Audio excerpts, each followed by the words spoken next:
बिस्मिल्लाहिर्रहमानिर्रहीम। Class 11th physics chapter number 3। आज का जो हमारा टॉपिक है वो है लीनियर मोमेंटम। ठीक है, इससे पहले हमने इक्वेशंस ऑफ मोशन को डिटेल में डिस्कस किया है। First equation, second equation, third equation, और उसके ऊपर हमने काफी सारे एमसीक्यूज भी किए हैं। मोमेंटम दो तरह के हैं, एक आपके पास है लीनियर मोमेंटम और एक आपके पास है एंगुलर मोमेंटम। आज हम लीनियर मोमेंटम को डिस्कस करेंगे। इसका सिंपल कॉन्सेप्ट यह है कि फर्ज करें आपके पास एक बॉल है, ये आपके पास एक क्रिकेट बॉल है। इस क्रिकेट बॉल का मास आपके पास m है। ठीक है, एक क्रिकेट बॉल है, ग्राउंड में पड़ा है, उसका मास क्या है? m है। हमने उस क्रिकेट बॉल को हिट कर दिया है, उसके ऊपर हमने फोर्स अप्लाई की है। जैसे ही हम इस क्रिकेट बॉल को हिट करते हैं और इसके ऊपर कुछ फोर्स अप्लाई करते हैं तो ये मोशन स्टार्ट करता है और इसकी सर्टेन वेलोसिटी v जो है वो इसमें प्रोड्यूस हो जाती है। आप मेरे हाथ में ये पेन देख रहे हो, अगर मैं इस पेन के ऊपर इस तरह हिट कर लूं और ये इस तरह मोशन स्टार्ट कर ले तो दो चीजें जो है इसके साथ होंगी, एक इसकी वेलोसिटी है और एक इसका क्या है? मास है। अब हम क्या करेंगे कि ये जो मास है और ये जो वेलोसिटी है, इन दोनों का आपस में क्या लेंगे? Product of mass and velocity will gives us momentum. ये हमें क्या देगा? मोमेंटम। मेरी बात समझ में आ रही है? The product of mass and velocity is equal to a new physical quantity which is a momentum। वो आपके पास क्या है? momentum। product of mass and velocity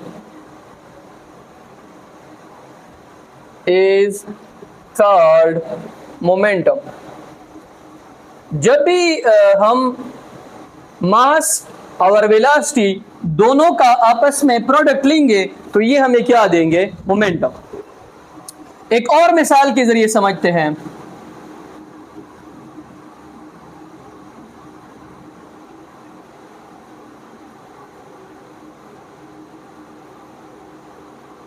ये फर्ज करें आपके पास एक गाड़ी है, एक मोटर कार है। इस मोटर कार के अंदर ड्राइवर है जिसने इसको स्टार्ट किया है। मोटर कार का मास फर्ज करें आपके पास 1200 kg है और ये मोटर कार इस डायरेक्शन में आपके पास जा रही है जिसकी वेलोसिटी है 40 किलोमीटर पर आवर। और ये डायरेक्शन आप के लेके ये आपके पास वेस्ट है। क्या है? वेस्ट। एक गाड़ी वेस्ट डायरेक्शन में 40 किलोमीटर पर आवर के साथ जा रही है और उसका मास जो है वो 1200 kg है। अब अगर हम इसकी मास और वेलोसिटी दोनों का आपस में क्या लेंगे? प्रोडक्ट, तो ये आपको क्या देगा? इस गाड़ी की मोमेंटम देगा। मोमेंटम की एक और डिफिनीशन है और वो डिफिनीशन है आपके पास quantity of motion in a body is called momentum। quantity of motion in a body is called momentum। किसी भी बॉडी में मोशन की में आपने मास की डिफिनीशन तो पढ़ी होगी, क्वांटिटी ऑफ मैटर। यहां पे हम क्वांटिटी ऑफ मोशन को स्टडी करते हैं कि एक बॉडी है उसमें मोशन की कितनी क्वांटिटी है, मतलब वो बॉडी कितनी तेज या कितनी स्लो जा रही है। अगर हम ये मालूम करेंगे तो ये इसकी क्या होगी? मोमेंटम। मोमेंटम का वर्ड हम मुख्तलिफ सेंस में इस्तेमाल करते हैं। क्रिकेट में हम ये वर्ड बहुत ज्यादा सुनते हैं कि ये जो बॉलर है इसकी बहुत अच्छी लाइन है, बहुत अच्छी लेंथ है और इसका बड़ा जबरदस्त मोमेंटम है। ठीक है, वहां पे अगर मैं आपको कहूं कि एक बॉल है, उसको मैंने इस तरह फेंक दिया है, उस बॉल की जो वेलोसिटी है और उस बॉल का जो मास है, जब हम दोनों आपस में क्या करेंगे, मल्टीप्लाई करेंगे, तो ये हमें उस बॉल की क्या देंगे, मोमेंटम। अगर बॉलर की मोमेंटम की हम बात करें तो एक बॉलर है, वो जिस स्पीड के साथ, वेलोसिटी के साथ जा रहा है, उसकी वेलोसिटी ले लें और उसका मास ले लें, दोनों को आपस में मल्टीप्लाई करें तो इससे इसकी क्या निकलेगी, मोमेंटम। अब मोमेंटम की रिप्रेजेंटेशन है, momentum is represented by P having arrow head. Momentum को हम P से रिप्रेजेंट करते हैं और इसका क्या है, एरो हेड है। एरो हेड का मतलब क्या है, हाँ। अब इसके बाद इसकी मैथमेटिकल फॉर्म है,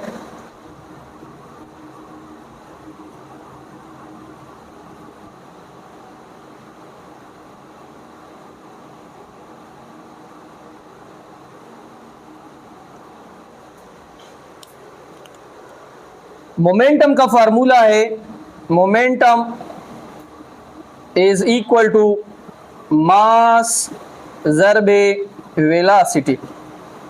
मोमेंटम को हम P से रिप्रेजेंट करते हैं तो P is equal to mv। P is equal to mv। इसमें P आपके पास मोमेंटम है, m आपके पास मास है, v आपके पास वेलोसिटी है। अगर मैं मास वेलोसिटी निकालना चाहता हूं तो v is equal to P divided by m। This is the formula for velocity.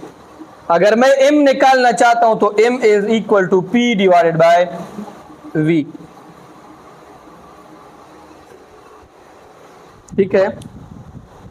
Momentum का एक इक्वेशन है जिसमें 3 फिजिकल क्वांटिटी है। एक मोमेंटम खुद है, एक मास है और एक वेलोसिटी है। अब जिस भी फिजिकल क्वांटिटी को निकालना चाहते हो तो उसके साथ जो दूसरी फिजिकल क्वांटिटी है उसको डिवाइड करो। क्या करो, डिवाइड। एक तो P is equal to mv momentum निकाल सकते हो, m is equal to P divided by v mass निकाल सकते हो, v is equal to P divided by m velocity निकाल सकते हो।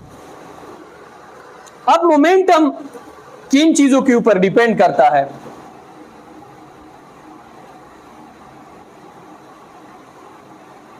मोमेंटम डिपेंड्स अपॉन, मोमेंटम दो चीजों के ऊपर डिपेंड करता है।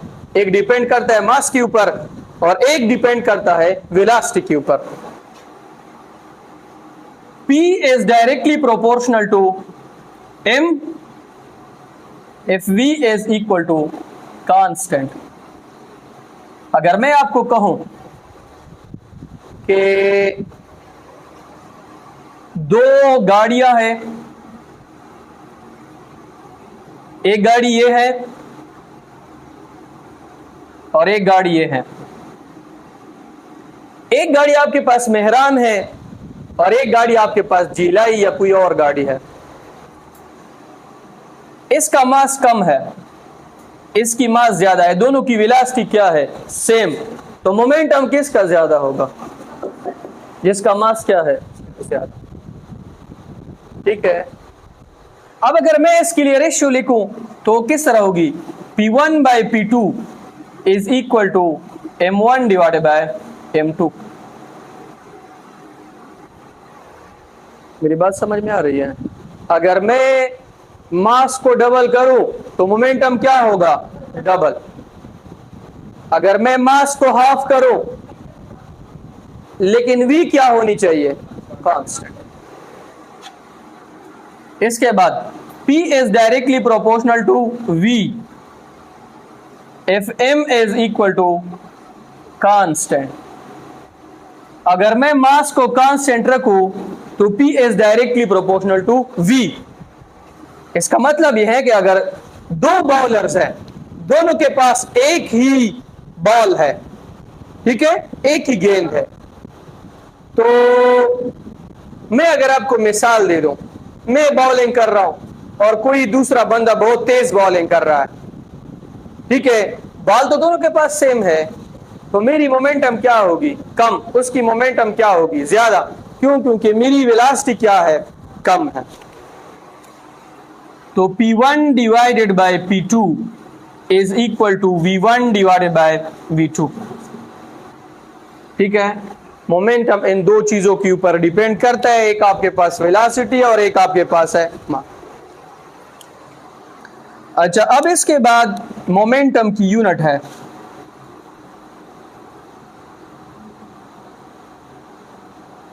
Unit of momentum.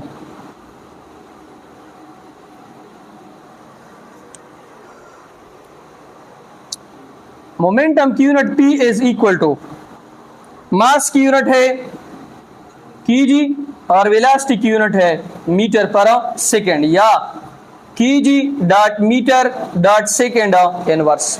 This is the unit of a momentum. ये तो एक यूनिट है, मोमेंटम की दूसरी यूनिट p है। अगर आप फोर्स को देखो, F is equal to ma, force की यूनिट है न्यूटन, मास की यूनिट है kg डॉट मीटर पर सेकेंड स्क्वायर। यहां पर भी सेकेंड मल्टीप्लाई करें, न्यूटन डॉट सेकेंड, यहां पर भी सेकेंड मल्टीप्लाई करें, सेकेंड और सेकेंड एक कैंसिल है, तो newton dot second is equal to kg dot metre पर सेकेंड। तो मोमेंटम के दो यूनिट हो गए, एक है kg डॉट मीटर पर सेकेंड और एक आपके पास है न्यूटन डॉट सेकेंड। मेरी बात समझ में आ रही है? कितने यूनिट्स है मोमेंटम के, कौन से? यस, न्यूटन डॉट सेकेंड भी है। और अगर मैं आपको कहूं कि इसमें इससे यूनिट कौन सी है, kg डॉट मीटर पर सेकेंड, न्यूटन आपके पास कौन सी है डिराइव्ड? ऐसा ही नहीं है। अच्छा, अब इसके बाद मोमेंटम का डायमेंशन है।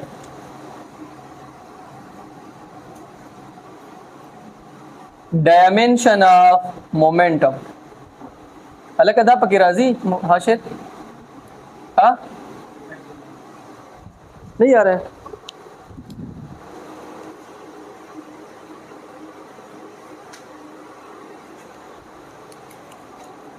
मोमेंटम की डायमेंशन क्या है? पी को आप बंद करेंगे किस में?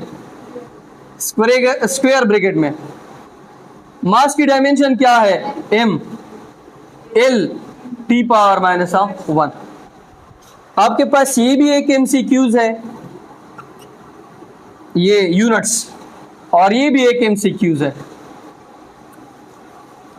अच्छा, कोई ऐसी और फिजिकल क्वांटिटी है जिनकी यही डायमेंशन हो? जो मोमेंटम की डायमेंशन है, कोई और फिजिकल क्वांटिटी है जिसका यही सेम डायमेंशन हो? नहीं। वर्क का mlt power minus 2, moment arm r टा is equal to r cross f। r का तो l है, फोर्स की भी नहीं है, उसका mlt पावर माइनस 2 है। चलिए इसको आप लोग चेक करें। कोई अगर इस तरह ऑप्शन आया कि इसके साथ किसी का डायमेंशन सेम है, आपको ऑप्शन दिए गए होंगे, सारे ऑप्शन चेक कर ले, अगर इसका सेम आ रहा है तो ठीक है, नहीं तो फिर नन ऑफ दीज में लगाएं। इसके बाद आपके पास है nature of momentum. Nature of momentum,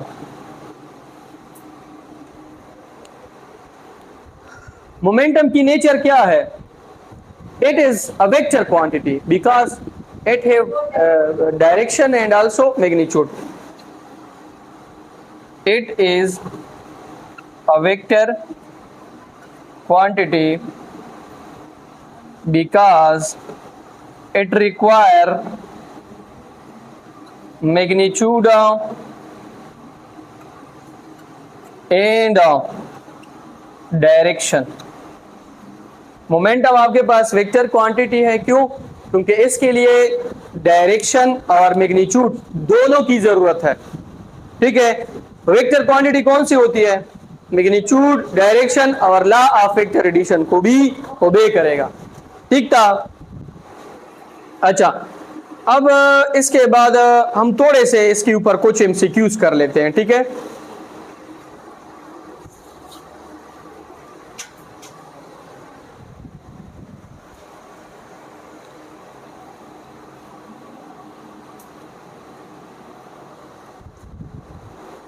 वैसे तो इसके ऊपर आपको एमसीक्यूज इतने खास नहीं आएंगे क्योंकि ये बहुत ही सिंपल है। अगर किसी टेस्ट में आ भी गए तो आपकी खुशकिस्मती है। मास आपको गिवन है 2 kg, वेलोसिटी आपको गिवन है 8 मीटर पर सेकेंड। आपसे क्या मांग रहे हैं? मोमेंटम। तो बहुत ही सिंपल है, P is equal to mv। m आपके पास है 2 और ये आपके पास है 8 kg डॉट मीटर पर सेकेंड, तो 16 kg डॉट मीटर पर second.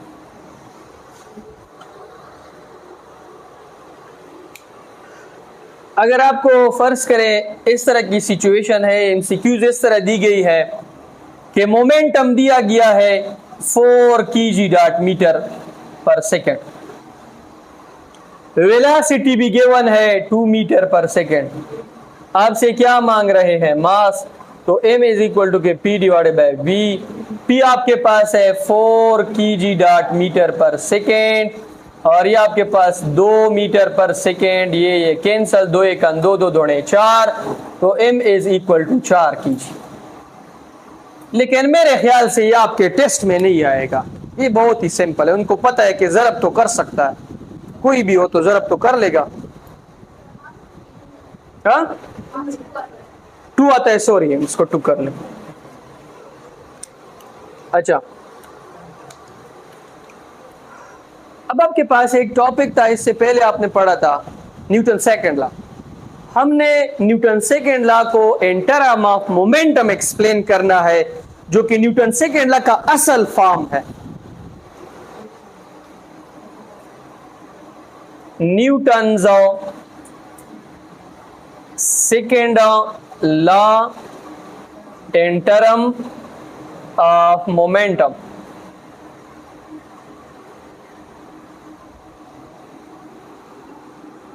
Newton second law in term of momentum. ये बहुत ही सिंपल है।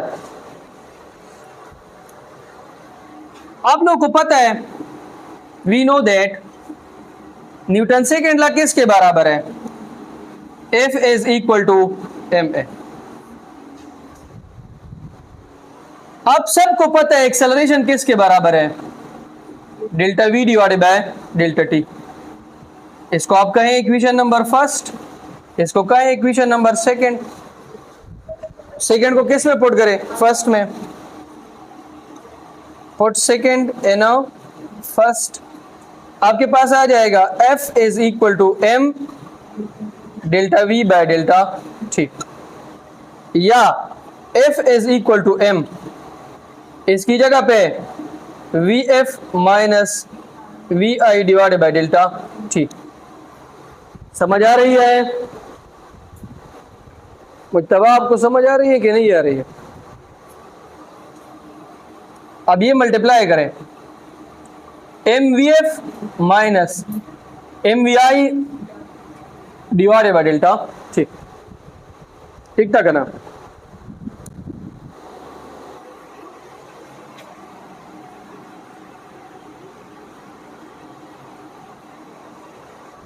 अच्छा, अब आप क्या करोगे?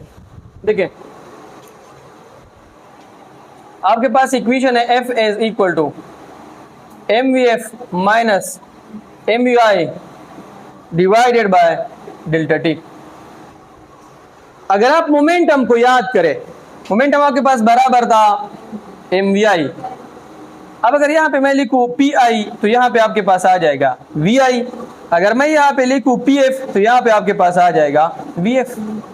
तो मैं ऐसा लिख सकता हूं pf minus pi divided by delta. ठीक है कि नहीं है? अच्छा, अब मैं ऐसा कर सकता हूं delta p by delta t। हाँ, क्योंकि चेंज इन मोमेंटम आपके पास बराबर है डेल्टा p के। तो याद रखें, ये जो टर्म आपके पास आ गया, इसको हम कहते हैं rate of change of momentum, rate of change of momentum, और वो आपके पास बराबर है किसके, फोर्स की। तो फोर्स की एक और definition, this is the actual form of Newton second law. ये न्यूटन सेकेंड लॉ का एक्चुअल फॉर्म है कि rate of change of momentum is equal to force, rate of change of momentum is equal to force. या हमने ये भी कहा था कि the product of mass and acceleration is called force. और ये जो है आपके पास क्या है कि अगर टाइम के साथ साथ किसी भी बॉडी का मोमेंटम चेंज हो रहा है तो इसका मतलब कि इसमें क्या चीज प्रोड्यूस हो रही है, फोर्स। ठीक है, अच्छा, अब इसको आप इस तरह भी लिख सकते हैं कि F इज इक्वल टू, अगर मैं कहूं कि मोमेंटम क्या है, कांस्टेंट, कांस्टेंट, और इसको खत्म करो, F is inversely proportional to delta T। कि अगर फोर्स आप किसी बॉडी के ऊपर, मोमेंटम उसका कांस्टेंट है, ज्यादा लगा रहे हो, तो इसका मतलब वो जो भी एक्टिविटी करेगी उसमें टाइम क्या लेगी, कम टाइम लेगी। क्या लेगी, कम टाइम। अगर कम टाइम के लिए हम ज्यादा फोर्स लगा रहे हैं, कम टाइम, फॉर एग्जांपल मैं आपको एक मिसाल दे देता हूं, क्रिकेट मैच में या दो गाड़ियां हैं, एक गाड़ी जो है वो बनी है स्टील से।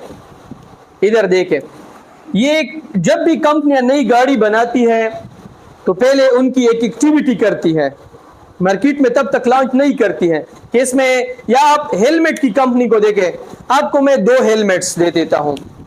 एक हेलमेट बना है स्टील का, बात को मेरी गौर से सुने, दूसरा हेलमेट बना है फॉर एग्जांपल ये जो आम फोम, ऊपर से प्लास्टिक का है, नीचे उसमें फोम लगा है। दोनों पे आपके पे एक्सीडेंट हो जाए, किस में आपका चांस ज्यादा है कि आपको इंजरी ज्यादा होगी, हा? स्टील में। उसकी रीजन क्या है, स्टील जो है उसमें आपके ऊपर कम टाइम में ज्यादा फोर्स लगता है। क्यों, स्टील जैसी किसी के साथ टकरती है तो उसमें तो कोई शेप में तो चेंजेस नहीं आते, ना वो उस कलीजन में जो फोर्स लगता है उसको एब्जॉर्ब करता है। मतलब आपके ऊपर जितना फोर्स जो है वो लगना है वो बहुत कम टाइम में लगेगा। प्लास्टिक वाला क्या करता है, उसमें फोम लगा होता है। आप जब किसी जगह से गिर जाते हैं तो आपकी जो हेड है वो उस फोम में इस तरह हिस्सा उसमें थोड़ी सी क्या हो जाती है, अंदर चली जाती है, और उसमें टाइम थोड़ा ज्यादा लग जाता है और आपके ऊपर फोर्स क्या लगता है, कम। अब मैं एक और मिसाल दे देता हूं। आजकल जो गाड़ियां आ रही हैं उसमें आगे वाला जो ये रीजन है ये थोड़ा लंबा होता है, पीछे वाला रीजन क्या होता है, थोड़ा छोटा होता है। क्यों, क्योंकि ये गाड़ी जब इसके साथ टकराती है, यहां पे ड्राइवर बैठा है, तो ये इस तरह कोलैप्स होती है, कोलैप्स। इसका जो आगे वाला पोर्शन है इस तरह स्क्वीज हो जाता है। तो जितना आप इसको थोड़ा लंबा बनाओगे और ऐसे मटेरियल का बनाओगे जो थोड़ा सॉफ्ट मटेरियल हो, तो ये जिसके साथ भी टकराएगी उसमें ये थोड़ा टाइम लेगी कोलैप्स होने में। जितना ज्यादा टाइम लेगी उतना फोर्स क्या लगेगा, कम। और फिर उसके अंदर जो बंदा बैठा है उसको टाइम मिलेगा कि वो क्या कर ले, कि वो उसमें जिंदा बच जाए। वैसे तो अल्लाह ताला जो है उसको बचाता है, नहीं बचाता है तो अलग बात है, इंसान अपनी सेफ्टी करता है। फर्ज करें आपके पास दो हेलमेट है, एक स्टील का बना है और एक किसी और मटेरियल, दोनों के ऊपर मैं एक कमरे से कोई चीज गिरा देता हूं तो स्टील वाले में आपको सही हिट लगेगा, वो दूसरे में हिट आपको ज्यादा नहीं लगेगा, क्योंकि उसमें वो थोड़ा सा क्या हो जाता है, उसमें चेंजेस आ जाते हैं, थोड़ा सा वो कंप्रेस हो जाता है, फिर उसमें टाइम लग जाता है, फोर्स क्या लगती है, कम। ठीक था लगा।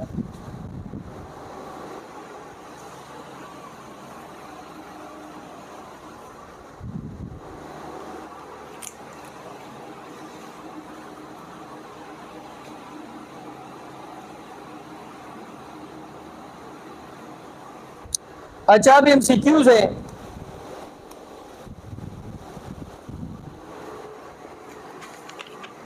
आपके पास पहला एमसीक्यूज है, if the rate of change of momentum, if the rate of change of momentum is 30 kg dot meter per second in time 2 seconds, ठीक है, then force will be dash. Option number A 15 newton, option number B 30 newton dot second, ना sorry, option number C 60 newton, option number D 0 newton. हाँ 15 बिल्कुल गलत है ये, इसका यही आंसर होगा 30। क्यों? आपके पास formula F is equal to के delta P by delta T। ये delta P by delta T क्या है? Rate of change of momentum. उसने पहले से कहा है कि वो 30 kg डॉट मीटर पर सेकेंड है, मीटर पर सेकेंड स्क्वायर लेके इधर, ठीक है। अच्छा, वो तो आपको पहले उसने दिया है, ये टाइम तो आपको कंफ्यूज करने के लिए दिया गया है। उसने पहले से कहा है कि उसमें जो rate of change of momentum आ रहा है वो 30 kg पर मीटर डॉट मीटर पर सेकंड स्क्वायर है। आप मुझे बताएं फोर्स कितना लगेगा? फोर्स तो इतना ही लगेगा 30 न्यूटन का, जितना मोमेंटम में चेंज आ रहा है उतना ही फोर्स लगेगा। हाँ, अगर ये एमसीक्यूज इस तरह होती कि if the change in momentum, ये नहीं होता, if the change in momentum is 30 kg dot metre पर सेकेंड इन टाइम t, फिर आप इस तरह करते, F is equal to delta P की जगह पे आप लिखते 30 और टाइम की जगह पे लिखते 2, फिर 15 न्यूटन फोर्स लगता। अगर rate of change of momentum का वर्ड आ जाए तो मालूम करने की कोई जरूरत नहीं है, जो गिवन है वही होगा। अगर सिर्फ इस तरह आ जाए कि if the change in momentum delta P दिया गया हो टाइम, फिर आप डिवाइड करें, ठीक है। अच्छा, अब कुछ और एमसीक्यूज ट्राई कर लेते हैं।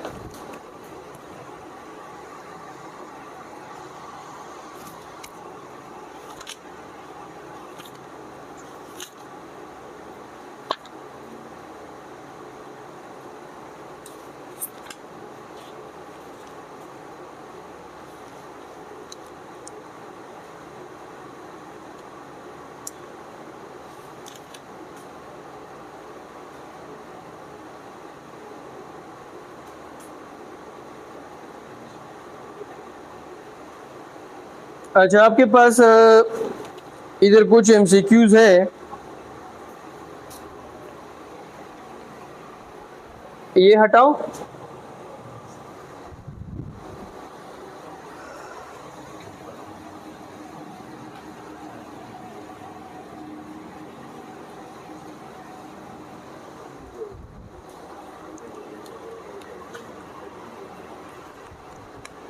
अच्छा, आपके पास एमसीक्यूज है,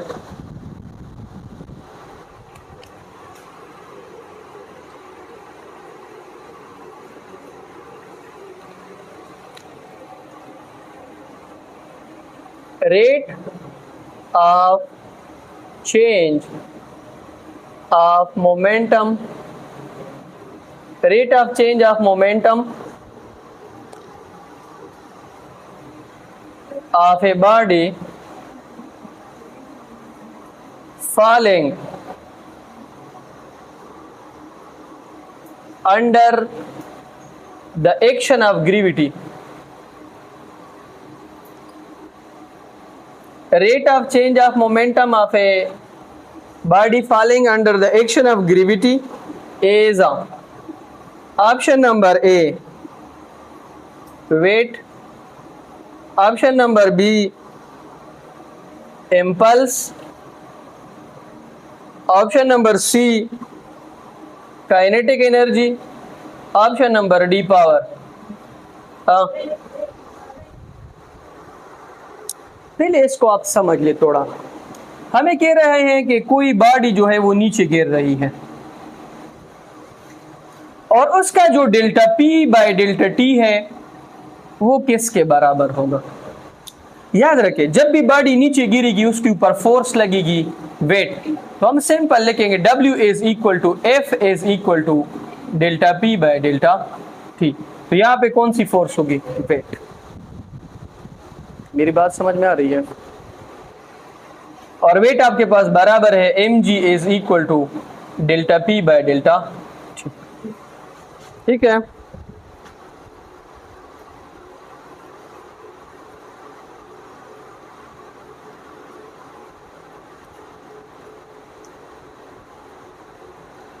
अच्छा। अब इसके बाद आपको एक एमसीक्यूज दी गई है। A body of mass 2 kg collide with a wall. आपके पास इस तरह एक दीवार है, ठीक है, दिस इज अ वॉल। यहां से एक बॉडी आ रही है जो इसके साथ कोलाइड होती है, जिसका मास आपके पास 2 kg है। ठीक है, एक बॉडी जिसका मास 2 kg है वो आ रही है और दीवार के साथ क्या हो जाती है, कोलाइड विद 100 मीटर पर सेकेंड। और इसकी जो वेलोसिटी है वो 100 मीटर पर सेकेंड है। And rebound with the same speed. हमें कह रहे हैं कि इसी स्पीड के साथ ये वापस भी आ जाती है 100 मीटर पर सेकेंड। और इस दौरान the force exerted on the wall, और ये इस वॉल के ऊपर जो फोर्स एक्सर्ट करती है वो है 2 × 10 की पावर 4 न्यूटन। तो हमें कह रहे हैं the time of contact, delta T हमसे मांग रहे हैं। हमें कह रहे हैं कि एक बॉडी बहुत ज्यादा स्पीड के साथ आ रही थी, इस तरह दीवार के साथ टकरा गई, जिसकी इनिशियल वेलोसिटी 100 मीटर पर सेकेंड थी, फाइनल भी उसी 100 मीटर पर सेकेंड के साथ आ रही है और फोर्स भी दिया गया है। हमें कह रहे हैं कि आप टाइम ऑफ कांटेक्ट जो है वो फाइंड करके दे दे। शाबाश, दे दे इसको, जल्दी करें, शाबाश। अलग है, शाबाश।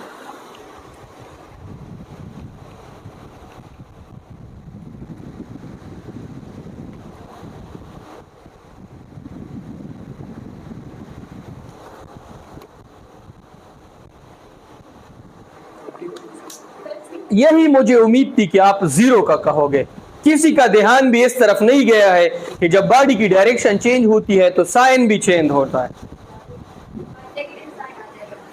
देखिए, आपके पास F बराबर है delta P by delta T।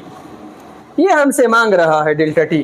Simple, delta T को उधर करो, इसको इधर करें, तो delta T is equal to delta P divided by F। Delta T is equal to, delta P बराबर है किसके, M कॉमन कर ले, VF। एक माइनस आपके पास है फार्मूले का और एक माइनस हम इसके साथ लगाएंगे क्योंकि डायरेक्शन में क्या चीज आई है, change, minus VI divided by F। तो delta T is equal to M VF minus VI से क्या बन जाएगा अभी, VF plus VI divided by F। अब आप वैल्यूज लगाएं, मास कितना है 2, फाइनल वेलोसिटी कितनी है 100 प्लस 100, टाइम फोर्स कितना है 2000/10 की पावर 4, 200 और 400 डिवाइडेड बाय 2000/10 की पावर 4। इस तरह लिख सकता हूं 2000/10 की पावर 2 तकसीम में 2000/10 की पावर 4, 2 1 2 2 2 4, इसको ऊपर लेके जाए तो 2000/10 की पावर 2 माइनस 4, इनसे आपके पास आएगा 2000/10 की पावर -2। तो delta T is equal to के, इसको आप स्टैंडर्ड फॉर्म से हटाए 0.02 सेकेंड। कितना कम टाइम है, 1 सेकेंड के 100वें हिस्से में ये जब टकराती है तो 1 सेकेंड के 100वें हिस्से में वापस भी आ जाती है। ठीक है, कुछ समझ आ रही है? हम्म,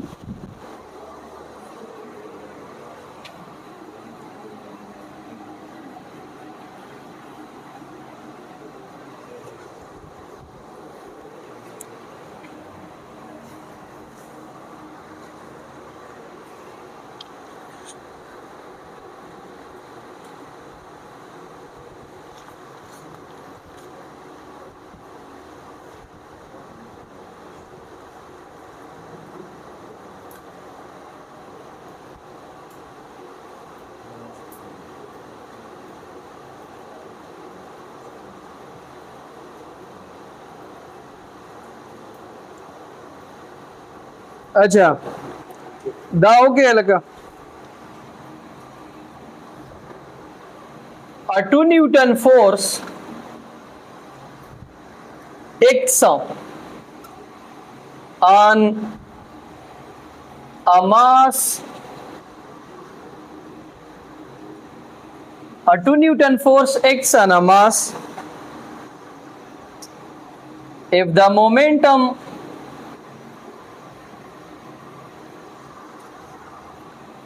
of the mass changes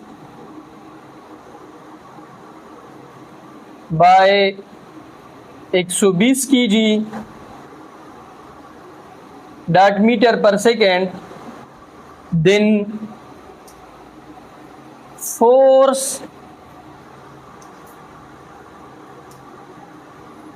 acts for dash. Option number A 8 second, option number B 30 second, option number C 60 second, option number D 120 second. हाँ इसको कर ले शाबाश।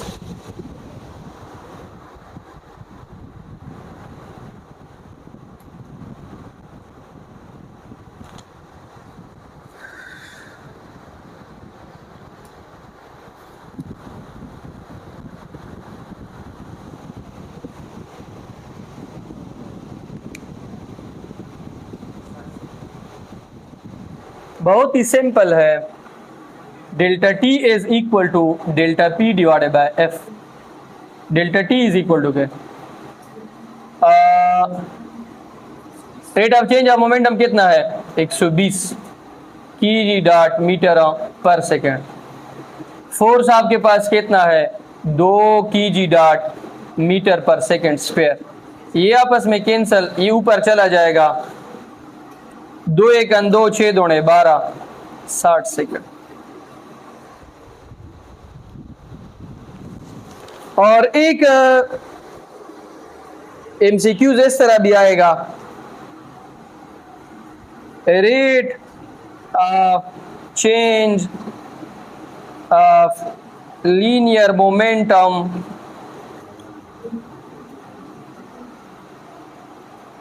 Is equal to dash velocity acceleration p या टॉर्क।